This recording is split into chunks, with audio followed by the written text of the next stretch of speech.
Hi everyone, and welcome to the mini lecture on personal development.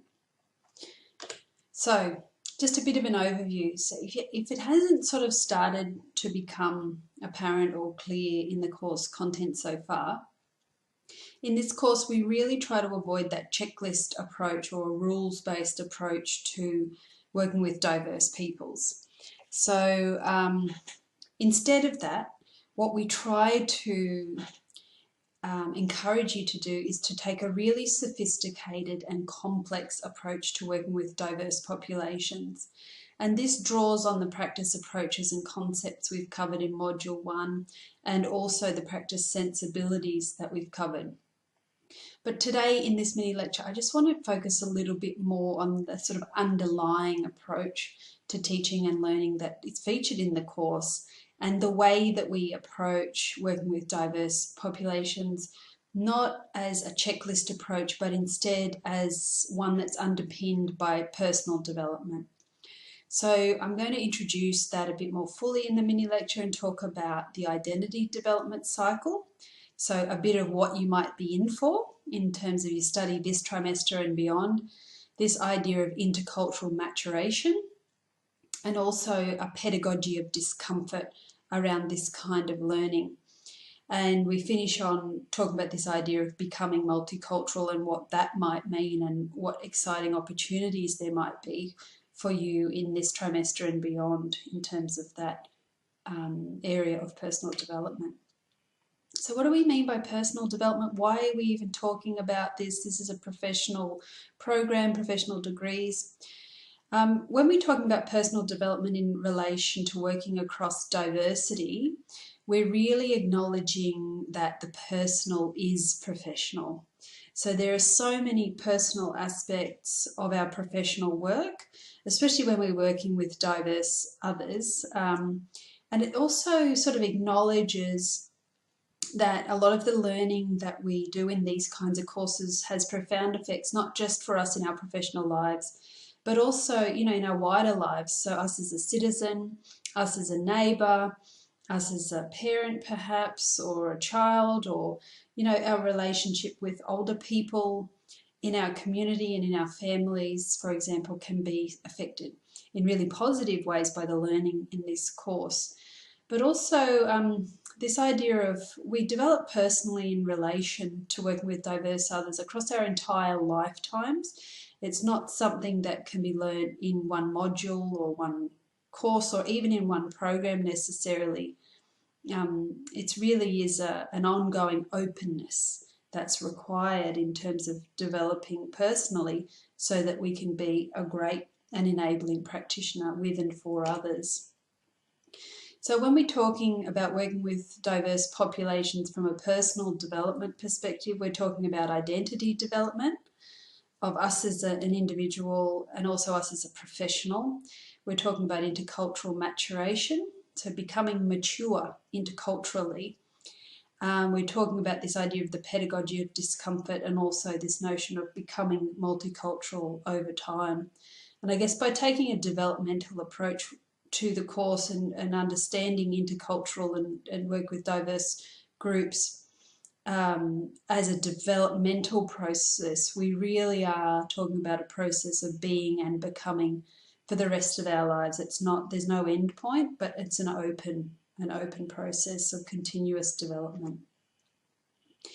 So in contrast to the sort of competency model, the cultural competency model where you learn about others and sort of it can go into more of a rules-based, do this, don't do that sort of learning approach. We take a developmental approach, and the literature around this is really interesting in terms of intercultural work and working across diversity more generally. So the developmental models move beyond defining intercultural competence as specific knowledge or a skill set, and instead look at the way that students progress along a transformative developmental trajectory towards intercultural maturity And as students do that, they become increasingly able to apply knowledge and skills flexibly in a variety of intercultural contexts. So that's really where we're aiming to encourage you to go through this course.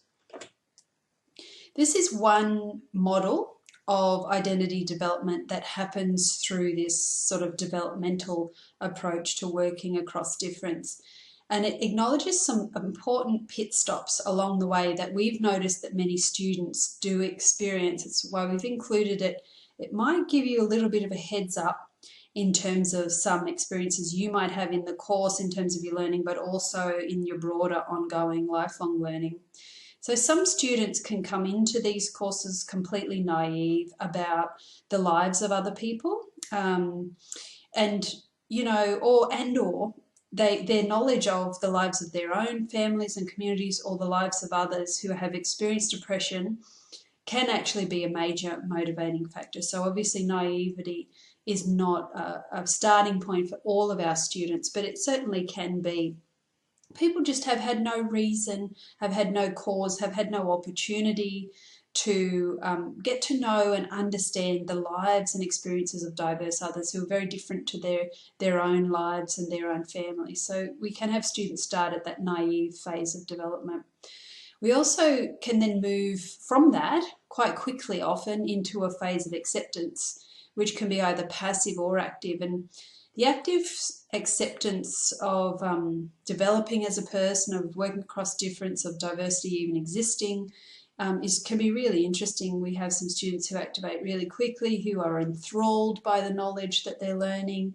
You know, they want to become a key ally as quickly as possible, and they want to know more about certain things. So it can be really active in people going out and absorbing and seeking out as much knowledge as they can, as quickly as they can. It also can be a bit more of a passive acceptance of that diversity and of the learning process that they're going along. We can, and I just say straight out, expect to experience some resistance at some point, whether it's resistance, whether you're resisting the content that we're presenting and sharing, or you experience resistance yourself to a broader sort of social value set around diverse others through learning more and getting a wider range of resources to make meanings with, basically. So the resistance can be very much in the form of questioning oppressive ideologies and our own complicity in that. So we can start to both see and question and resist broader societal and cultural norms around stereotypes, for example, about diverse others, about assumptions that are made, about really prejudicial ways of seeing and working with and valuing different diverse groups or ourselves. So that resistance stage can be really powerful, especially when you might start to resist some of the content being presented. And as always, you know, you're welcome to share that on discussion boards, ask questions, question the content, everything, you know, it's all welcome here. As long as it's shared in the spirit of respectful dialogue and dialogue that's not victimising others, of course. Okay, so we often see identity development around these areas then moving into a process of redefinition. And as students, as professionals, as citizens, we start to redefine our own sense of our own identity as a person who is aware, as a person who is an ally, for example, or an advocate or a self-advocate. All of these processes of redefinition in the ways that we identify ourselves can happen, also in the ways that we identify other people. So lots of redefinition is happening through this course and other courses around how we see other people who are different to us, how we understand, how we value, how we relate to, how we orient to other people. So you can see that there's a real dynamic interplay between self, so things that are about us, and others. So yeah, really, really interesting, really rewarding stuff can happen there. And over time, there's a process of normalising the new ways of seeing, the new ways of identifying ourselves and others, and internalising that. So it becomes our new normal. And sometimes that can take a little while. It can be quite a turbulent process, an exciting process, a rewarding process. and sometimes it can happen quite quickly for people depending on where they've been in the past. So it is important to, you know, for a lot of people to seek out new friends, new colleagues, new networks to help support that new normal, your new sense of identity and your new sense of awareness, and to seek nurturance, mentoring and support to help you with that normalization and internalization phase of identity development. So again, that's just a bit of a heads up of any and all of those things you may experience even in the course of one module in this course, but also perhaps across the broader course that we're studying and even beyond as you move out and start to apply the learning in practice. Now, related to this concept of identity development that those phases relate to, we've got this idea of intercultural maturation. So achieving a state where we feel really fluid and flexible as a worker and as a person to respond to really flexibly, dynamically to the diverse people that we're lucky enough to have in our lives on any given day, in any given year, in any given position. So King and Baxter-Magolder have done some great work around this, and once again it's developing this idea that working with diverse populations is a developmental process that involves personal and professional development. And these two authors talked about intercultural maturation as a developmental process where students come to understand cultural differences cognitively. So intellectually we can come to understand those differences, and we come to accept, not only understand, but form a way of accepting that as a part of our professional ethical paradigm and our value space as professionals. And also developing that capacity to function not in an independent necessarily, but also an interdependent way with diverse cultures, seeing something larger than ourselves, something larger than our own collective groups, orientations, you know, cultures and, you know, the groups that we identify, certainly broadening our scope to mature and see that there are many ways of being in the world and many experiences of the world, and developing maturity around that in terms of acceptance and understanding. The pedagogy of discomfort is something that can be really important to understand with this kind of learning. Sometimes things are difficult to hear because they involve, for example, really, really challenging experiences that others have had. And the things that we learn about others' experiences can sometimes really critically destabilise our view or our assumptions about the way the world works, the way that human beings are with one another, and the possibilities that are out there for some people to have some really difficult ongoing experiences because they are identified as belonging to a group who's not valued appropriately in society, or who's excluded routinely from mainstream, you know, economic, social or cultural worlds. So there can be this discomfort that we can experience in learning new things. The destabilization is actually a great thing if we can move through it gently and productively. So there can be an intellectual component to this for sure. Sometimes it's just a huge intellectual load to just comprehend that there's so much complexity to people's lives that we never even imagined or thought of or knew about before. There's also all of the emotions that go with that. There can be emotions about what other people have endured. There can be emotions about what we have endured or our close family members and friends have endured. And also there can be emotions about our own complicity in the way that other people have been treated. So there can be very, very diverse reactions, but it's not just a cognitive or intellectual task. It's a potentially painful experience. It's also a potentially extremely joyful, inspiring, liberating experience to learn about all these different lives, different ways of being in the world, and ways that you can open up as a practitioner to be a space of freedom and comfort and ease for other people. Just by implementing some ways of seeing and some sort of relatively straightforward sensibilities around our practice and consciousness about our practice.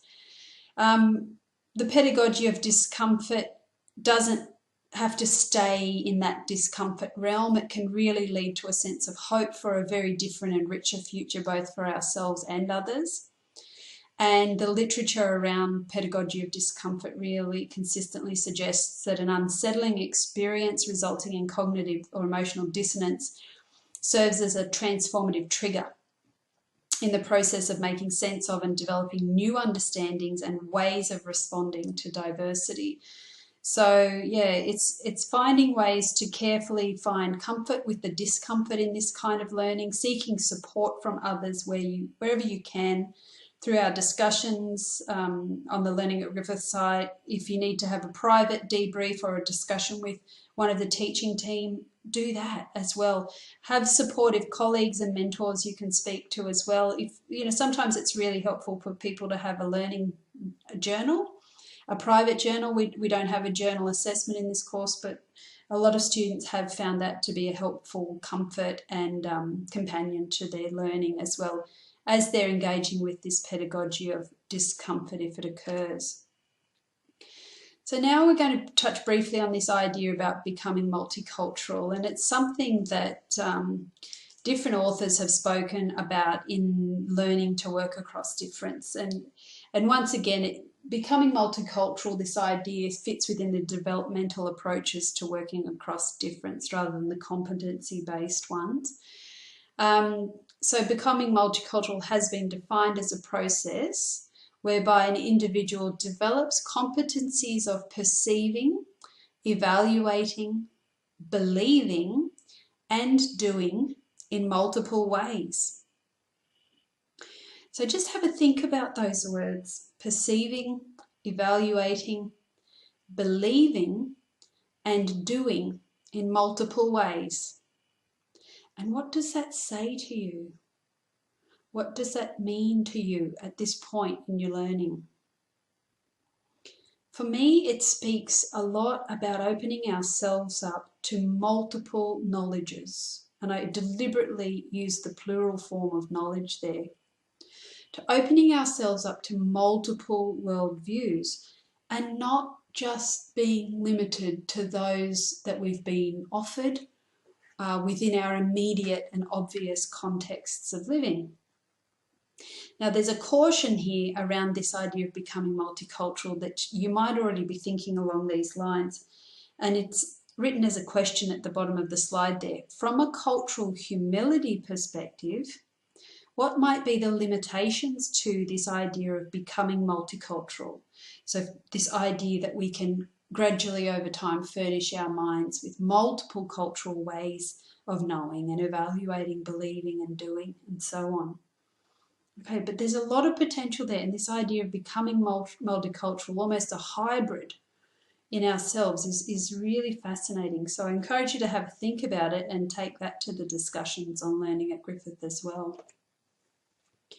So more on this idea of becoming multicultural. An ancient Chinese proverb informs us that a journey of 1,000 miles begins with a single step. The process of becoming multicultural unquestionably supports this profound notion. Developing a multicultural lens through which our lives and work can be viewed and through which our actions can be directed requires personal and professional growth and a willingness to embark upon such a trek. Routes differ for each traveller as experiences, attitudes, beliefs and values inform the course of the voyage. Rather than being a means to an end, the process is continuous, with each bend eliciting new cognition, affect and action. And I really love this quote. I think it's so true based on all of my experiences with students in the past and also my own experiences in working with diverse groups in Australia and elsewhere.